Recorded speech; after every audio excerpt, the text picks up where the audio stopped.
Deborah Sampson fought for over a year dressed as a man in the Continental Army, and was only found out when she got wounded and a doctor tried to treat her wounds. Paul Revere probably gets too much credit because he was one of the many riders who let the colonists know the British were coming, and he actually got arrested while other riders continued their rides to warn the Patriots in the countryside. This famous image is actually not from the American Revolution, but was created by Benjamin Franklin to get the colonists to join forces during the French and Indian War. Franklin had a huge falling out with his son William when he decided to remain loyal to the British crown and was thrown in jail for most of the Revolution, and William was basically totally taken out of his father's will and autobiography.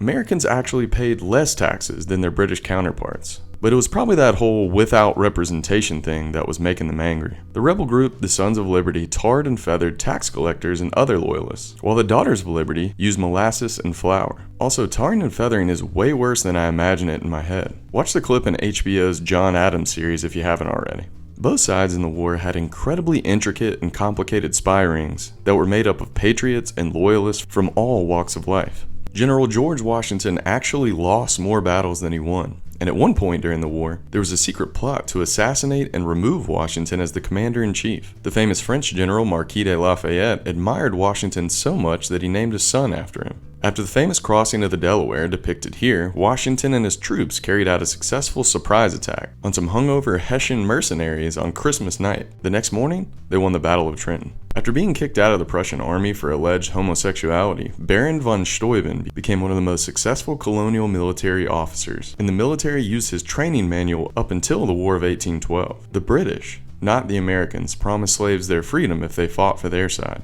Every time the British sent correspondents back to England, it took about 6 weeks to cross the Atlantic. Then they had to receive new orders from whoever was making the decisions, and then 6 more weeks to get back. There is no way the Patriots would have won without the help of the French. Not only did they send supplies and soldiers, but they also opened up the war on multiple fronts, including Europe, the West Indies, Western Africa, and India. Spain and the Netherlands also joined the war to help out the French, and shifted Britain's focus to European affairs during the American Revolution. Some historians say that Great Britain actually benefited from losing their colonies, because they were able to keep their economic relationship without having to pay for colonial defense anymore.